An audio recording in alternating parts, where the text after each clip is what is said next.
नमस्कार दोस्तों, स्वागत है आपका इस यूट्यूब चैनल पे। आज की इस वीडियो में हम लोग बात करेंगे असिस्टेंट एजुकेशन डेवलपमेंट ऑफिसर पद को लेकर के। और इसका जो बहाली होने वाला है वो बीपीएससी से होगा। किससे होगा? बीपीएससी से होगा। और देखिए इसमें न्यूज़ में जो बातें बताई गई है किस तरीक़े का है, इन चीज़ों पर थोड़ा सा फोकस करेंगे। आपको बताते चले कि अभी ये जो नया पोस्ट आ रहा है ये नया सृजित हुआ है AEDO, assistant education development officer. पहले इसका नाम क्या था? BEO था। क्या था? BEO। इसको ब्लॉक एजुकेशन ऑफिसर कहा जाता था, लेकिन अभी बताया गया है कि अभी जो रिटायरमेंट करेंगे, रिटायरमेंट के बाद ये पोस्ट जो है समाप्त हो जाएगा और इसके स्थान पे एक नया पोस्ट आएगा जिसका नाम AEDO रहेगा, असिस्टेंट एजुकेशन डेवलपमेंट ऑफिसर, या इसको ADEO भी आप बोल सकते हैं, कोई इशू नहीं है। तो चलिए पहले न्यूज़ में देखते हैं कि आखिर इसमें क्या बातें बताई गई हैं। देखिए, सबसे पहले जो बातें बताएं कि बीपीएससी से होगी सहायक शिक्षा विकास पदाधिकारियों की नियुक्ति, अभ्यर्थियों की लिखित परीक्षा के बाद होगा साक्षात्कार। इसका मतलब क्या है कि बीपीएससी अपने पैटर्न को लेकर चल रही है। इसका मतलब क्या है कि सबसे पहले पीटी होगा, फिर आपके पास मेंस होगा और फिर आपके पास इंटरव्यू होगा।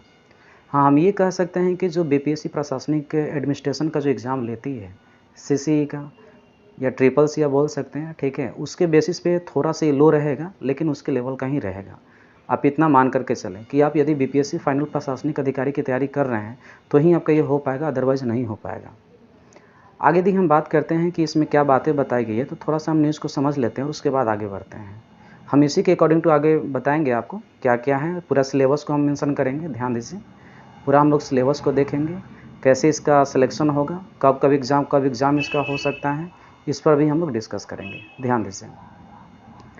तो सबसे पहले इसमें जो बातें बताई गई हो क्या हैं? राज्य सरकार के विद्यालयों में शैक्षणिक गुणवत्ता की मॉनिटरिंग हेतु सहायक शिक्षा विकास पदाधिकारियों की नियुक्ति प्रक्रिया जल्द होगी शुरू। शिक्षा विभाग के स्तर से 1339 पदों पर नियुक्ति हेतु अधिसूचना भेजने की कार्रवाई को अंतिम रूप दिया जा रहा है। ये चीज़ें बताई गई। इसमें टोटल पोस्ट कितना है? 1339 है, ठीक है। ये पूरा का पूरा, और एक नया नियमावली जो बना है उसके बेसिस पर ही इसका होगा। आप इसको एक बार पॉज करके आप इसको देख सकते हैं, इसलिए कोई इश्यूज़ नहीं है इसमें क्या क्या दिया गया है। तो चलिए हम इसके आगे हम बात कर लेते हैं, ठीक है, कि इसमें क्या क्या चीज़ें रहने वाला है, क्या क्राइटेरिया होगा। देखिए टोटल पोस्ट कितना है आपके पास? 1339 है। सबसे पहले इसमें हम लोग बात करेंगे पीटी का। ध्यान दीजिए, सबसे पहले किसका बात करेंगे हम लोग? पीटी का। बट इसको पीटी का बात करने से पहले, सिलेबस से का डिस्कस करने से पहले आपको एक बातें बता दूं कि इसमें जो एलिजिबिलिटी है वो आपके जनरली ग्रेजुएशन है। क्या है? ग्रेजुएट हैं। किसी भी आप ऑनर्स पेपर किए हो किसी भी कोर्स सब्जेक्ट से तो कोई इशूज़ नहीं है, ठीक है। कोई भी सब्जेक्ट से यदि आपका ऑनर्स पेपर है तो आप इसके लिए एलिजिबल हैं, बशर्ते बात ये रहता है कि उसी एग्ज़ाम में आप कितना अच्छा परफॉर्म कर रहे हैं। तो मान करके चलिए कि आपका न्यूनतम जो एज हो कितना है आपके पास? 21 वर्ष। न्यूनतम आयु सीमा कितना लिया गया है? 21 ईयर्स लिया गया है। और मिनिमम जो क्वालिफिकेशन हो क्या है? ग्रेजुएशन है। तो किसी भी विषय में आपके पास स्नातक होना चाहिए। और पोस्ट भी बहुत अच्छा है, ऐसा नहीं है कि नहीं, और एक नया सृजित पोस्ट है। चलिए इसके आगे हम बात करते हैं कि इसमें और भी क्या क्या चीज़ें हैं। तो सबसे पहले सिलेबस की हम बात करें, ध्यान दें। सिलेबस में सबसे इम्पॉर्टेंट जो चीज़ें हैं वह ये होता है कि सबसे पहले आपके पास 4 सब्जेक्ट बहुत अच्छे तरीक़े से होना चाहिए, क्योंकि मैंने पीटी भी क्वालिफाई किया, बीपीएससी मेंस भी लिखा, ठीक है, इसलिए हमें इसके बारे में थोड़ा सा ज़्यादा अनुभव है और मैं अपने अनुभव को ही बता रहा हूँ आपको। ध्यान दीजिए। तो सबसे पहले प्री की बात करते हैं। तो प्री में आपके पास 4 सब्जेक्टों पर मेन रूप से फोकस करना होगा। वो आपके पास हिस्ट्री होगा। क्या होगा? ध्यान दीजिएगा सर, आपके पास हिस्ट्री हुआ। उसके बाद हम बात करते हैं साइंस। उसके बाद हम बात करते हैं बिहार स्पेशल, और एक आपके पास और हो जाता है जिसको हम लोग बोलते हैं sir current affairs. Current affairs यदि 4 आपके पास हैं, इसका मतलब ये है कि पूरा का पूरा आप इस पर हावी होंगे, क्योंकि इससे अप्रॉक्स हम पूरा का पूरा मिलाते हैं तो सबसे एवरेज जो क्वेश्चन है वो 30 क्वेश्चन आते हैं। ध्यान दीजिएगा, कितने क्वेश्चन आते हैं? 30। मतलब हिस्ट्री से 30 आएगा, इससे भी 30 है, इससे भी 30 और इससे भी 30 है। कितने हो गए? 140। ध्यान दीजिएगा, टोटल का टोटल हम बात करते हैं कितना हो जाएगा? 120 क्वेश्चन हो गया। 120 क्वेश्चन 120 क्वेश्चन हो गया। तो आप समझ रहे हैं कि 150 क्वेश्चन में से 120 क्वेश्चन की यदि आप तैयारी करते हैं, आपका कट ऑफ मैक्सिमम जाता है, मैक्सिमम की हम बात करते हैं तो प्रशासन में 90 के अप्रॉक्स। तो आपको करना क्या है कि अप्रॉक्स 90 के आसपास लाना है, मतलब 95 लेकर के चलिए, ठीक है। ध्यान दीजिए, आपके पास यदि स्कोर करते हैं 95 तो आपका प्री रखा हुआ है, क्योंकि जब तक आप प्री पास नहीं करते हैं तब तक आप मेंस में कैसे एंट्री कीजिएगा। और सबसे बड़ा क्या है कि इस पे 1/3 निगेटिव ही है। 1/3 क्या है आपके पास, निगेटिव है, तो इसको देख करके ही आपको काम करना होगा। चलिए आगे हम बात करते हैं। तो आप याद रखिए इसमें कौन कौन से सब्जेक्ट आ रहे हैं आपके पास। तो अभी जस्ट हमने बात किए हैं आपसे, ठीक है। कौन कौन आ रहा है, तो हिस्ट्री आ रहा है। सबसे पहले हिस्ट्री में कौन सा हिस्ट्री, तो मॉडर्न हिस्ट्री। कौन सा फोकस करना है, मॉडर्न हिस्ट्री फोकस करना है। साइंस में आपके पास बायोलॉजी का नॉलेज बहुत अच्छा होना चाहिए, ठीक है। और यदि आपको चाहिए कि इसका और डिटेल सिलेबस है तो आपको एक डिटेल सिलेबस मिल जाएगा, बशर्ते आप कमेंट करेंगे। चलिए ये तो प्री की बात किया मैंने। उसके आगे यदि हम बात करते हैं वो आपके पास क्या है, मेंस है, ठीक है। क्या है आपके पास, मेंस है। आपके पास बुक्स भी प्रीफर करना हो। और एक बात याद रखिए कि लूसेंट जो चीज़ें लोग बोलते हैं, अब लूसेंट से काम चलने वाला नहीं है। आपके पास एक डेप्थ नॉलेज चाहिए। आपके पास बेसिक नॉलेज से काम नहीं चलेगा, आपके पास डेप्थ नॉलेज चाहिए ही चाहिए। आगे इसमें हम बात कर लेते हैं सर, तो इसका जो मेन एग्ज़ाम है उन चीज़ों को थोड़ा सा बात कर लेते हैं। तो मेन एग्ज़ाम को थोड़ा सा आप समझिए यहाँ इसके अकॉर्डिंग टू।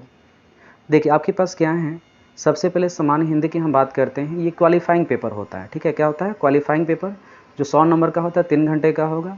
आगे सामान्य अध्ययन पेपर 1, ये GS1 और GS2 और निबंध, ये 3 जो पेपर है यही आपका क्या होता है, मेरिट होता है। और उसके बाद में आपके पास इंटरव्यू 120 मार्क्स के होते हैं। कितने के होते हैं, 120 मार्क्स।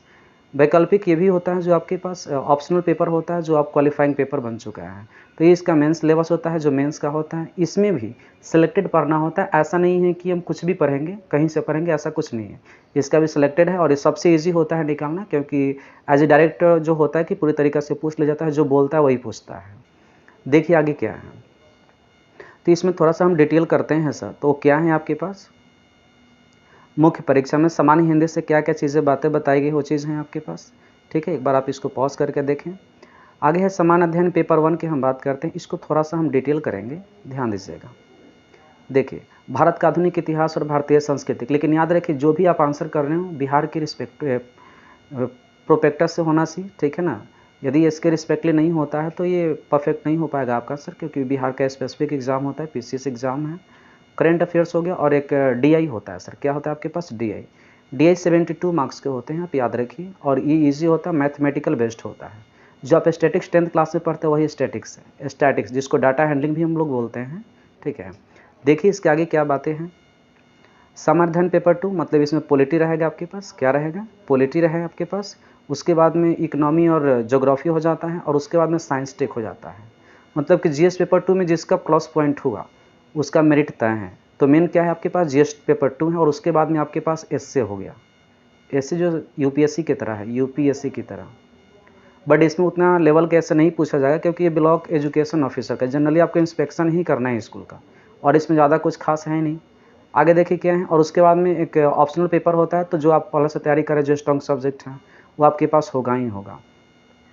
एक चीज़ और हम बात कर लेते हैं कि इसमें आखिर सर एग्ज़ाम कब से होगा। तो आपको बताते चले कि BPSC मई के लास्ट में आने वाला है। BPSC का जो मेन प्रशासनिक वाला, तो मे भी उसके साथ ऐड करें या उसमें अलग भी दे सकता है, तो उसी के साथ पर देगा आपको, ठीक है। मतलब आप मई लास्ट लेकर के चल सकते हैं, मई लास्ट में होगा। और एग्ज़ाम डेट की हम बात करते हैं तो अक्टूबर में आपका एग्ज़ाम होने की संभावना इसका सबसे ज़्यादा रहेगा, जो ब्लॉक एजुकेशन ऑफिसर का है। तो थैंक्स फॉर वाचिंग। और यदि आपको लगता है कि नहीं इसका डिटेल सिलेबस चाहिए तो आपको कमेंट करें, आपको बताया जाएगा। तो आप याद रखें इसमें 2 चीज़ के बारे में, ठीक है। वह क्या, तो आपका नोटिफिकेशन मई लास्ट तक वेट कीजिए, ये नोटिफिकेशन। और एग्ज़ाम जो होगा आपका, ठीक है, ये अक्टूबर।